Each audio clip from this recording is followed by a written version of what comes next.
और जो अपने आप को बहुत बड़ा बात समझते थे, जो लोग ये समझते थे कि हमारी उड़ान बहुत ऊंची है, चाहे मैं उनको भाजपा के लोग कहूं चाहे आरएसएस के लोग कहूं, तो आज उनकी नींव को और उनके ताबूत में भीम आर्मी संगठन ने सिर्फ 7 सालों के अंदर इतने पुराने जिस संगठन को 100 साल होने वाले हैं उसके ताबूत में आखिरी कील ठोकने का काम आज किया।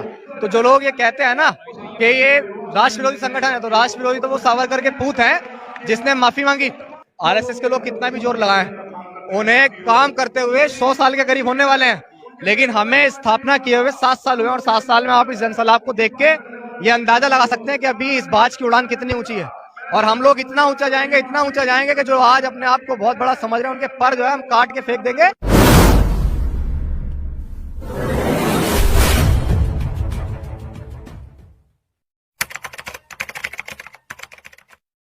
अभिषेक जाटव जो कि बहुजन शायर के नाम से प्रसिद्ध है, तमाम सोशल मीडिया पर एक बड़ा चेहरा है उनका, हर एक बड़े मुद्दे पर अपनी बातचीत रखते हैं और शायरी के माध्यम से कहीं ना कहीं वो लोगों में जुनून पैदा करने का काम भी करते हैं। तो ताल कटोरा स्टेडियम में इस वक्त मौजूद है, बातचीत करेंगे उनसे कि वो आज के इस कार्यक्रम को लेकर के क्या सोचते हैं। अभिषेक जाटव जी, स्वागत है आपका बीएम न्यूज में। धन्यवाद। जय भीम। इतना बड़ा जन सैलाब देख करके क्या मन में विचार आ रहा है? पहला सवाल शायरी के अंदाज में, क्योंकि आप शायर हैं। जो बीत गया है कल वो आज नहीं होता, सबसे ऊंचा उड़ने वाला पक्षी सिर्फ बाज नहीं होता, और जिस कौम के नौजवान संघर्ष नहीं करते उस कौम के सर पे कभी ताज नहीं होता। तो आज नौजवान संघर्ष कर रहे हैं, और जो अपने आप को बहुत बड़ा बात समझते थे, जो लोग ये समझते थे कि हमारी उड़ान बहुत ऊंची है, चाहे मैं उनको भाजपा के लोग कहूं चाहे आरएसएस के लोग कहूं, तो आज उनकी नींव को और उनके ताबूत में भीम आर्मी संगठन ने सिर्फ 7 सालों के अंदर इतने पुराने जिस संगठन को 100 साल होने वाले हैं उसके ताबूत में आखिरी कील ठोकने का काम आज किया। इसीलिए ये जो जनसैलाब है, ये जनसैलाब आज की रात से उन लोगों को चैन से सोने नहीं देगा जो लोग बहुजन समाज के ऊपर और बाबा साहेब अम्बेडकर की मूवमेंट में जो लोग सच्ची निष्ठा ईमानदारी से संघर्ष कर रहे हैं, उनको सताने का काम करते हैं, उनको ये जनसैलाब सोने नहीं देगा। अच्छा, आपको देखा गया है कि आप ऐसे खतरे मोल क्यों लेते हैं? कई बार देखा गया है बहुत सारी पुलिस है वो आपको रोक लेती है, इतनी सारी मशक्कत होती है, मतलब क्यों ये सब करना पड़ रहा है?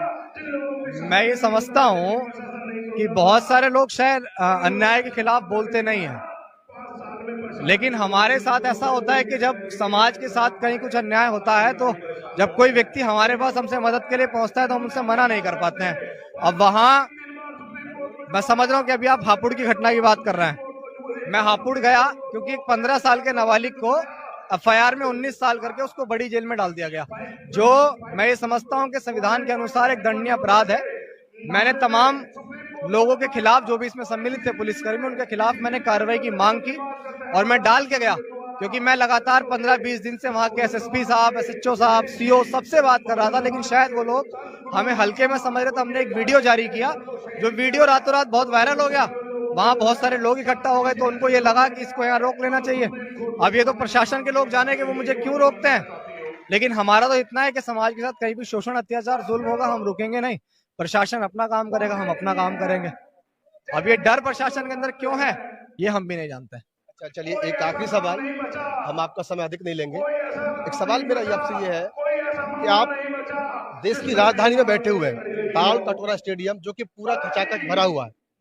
बहुत लोग इस तरह की बातें पहले करते थे कि चंद्रशेखर आजाद अपने बल पे कभी भी उतनी भीड़ इकट्ठा नहीं कर सकता जो जंतर मंतर पे की हुई थी, लेकिन उससे कहीं अधिक भीड़ आज यहाँ पर देखने को मिल रही है। उसके साथ ही आरएसएस का कहना है कि भीम आर्मी राष्ट्र विरोधी संगठन है, वो इसे बैन करवाने की कोशिश कर रहे हैं। आपका विचार क्या है? आज आप यहाँ पे खड़े हैं ताल कटोरा। मैं ये कहता हूँ कि बाबा साहेब अम्बेडकर जो थे वो राष्ट्र विरोधी थे क्या?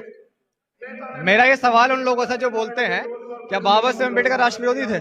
और भीम आर्मी संगठन जो है वो बाबा साहेब अम्बेडकर की विचारधारा पर चल रही है, मान्यवर काशीराम साहब की विचारधारा पर चल रही है। तो जो लोग ये कहते हैं ना कि ये राष्ट्र विरोधी संगठन है, तो राष्ट्र विरोधी तो वो सावरकर के पूत हैं जिसने माफी मांगी, जिसने डर से वो काम किया। हम लोग इस देश की एकता को सुनिश्चित करना चाहते हैं, इस देश में प्रेम, प्यार, भाईचारे को स्थापित करना चाहते हैं, जो पिछले शायद 95-96 सालों से ये भाजपा आरएसएस के लोग जो है इसको तोड़ने का प्रयास कर रहे हैं। जो वो लोग गंदी राजनीति कर रहे हैं, इस देश को तोड़ने का काम कर रहे हैं। हम लोग उस प्रेम प्यार भाईचारे एकता को और इस देश में जो भारत सोने की चिड़िया कभी हुआ करता था उसको फिर से पुनः स्थापित करने का प्रयास कर रहे हैं। तो हम लोग राष्ट्र विरोधी नहीं है। कहीं ना कहीं जो भीम आर्मी का दिन प्रतिदिन बढ़ता परिवार है उसे कहीं ना कहीं तोड़ने की कोशिश की जा रही है आरएसएस के द्वारा।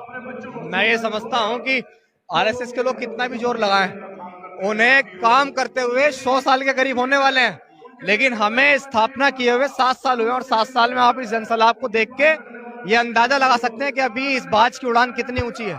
और हम लोग इतना ऊंचा जाएंगे कि जो आज अपने आप को बहुत बड़ा समझ रहे हैं उनके पर जो है हम काट के फेंक देंगे और हम इस देश में बहुजन समाज का राज स्थापित करके दिखाएंगे, संघर्ष और अपने बल पर। क्योंकि हम लोग संघर्षशील लोग हैं, हम लोग सिर्फ कहने पे विश्वास नहीं रखते, हम लोग संघर्ष करने पे जमीनी स्तर पे विश्वास रखते हैं। चलिए जाते जाते अंतिम सवाल, कोई एक शायरी के माध्यम से इस ताल कटोरा स्टेडियम से बहुजन समाज के युवाओं के लिए कोई खास संदेश। देखिए, मैं तो बहुजन समाज के युवाओं से एक बात कहना चाहूंगा कि जातियों में मत बंटो यार, एकजुट हो जाओ। SC ST OBC माइनॉरिटी मिल बहुजन समाज बन जाओ और बाबा साहेब के 3 मंत्र शिक्षित संगठित संघर्ष को अपनाकर इस देश के हुक्मरान बन जाओ, इस देश के हुक्मरान बन जाओ। बहुत बहुत शुक्रिया हमसे बातचीत करने के लिए। तो ये अभिषेक जाटव थे जो बहुजन शायर के नाम से सोशल मीडिया पर काफी जो है प्रसिद्धि पा चुके हैं और सामाजिक मुद्दों को लेकर के भी जो है आवाज उठाते रहते हैं।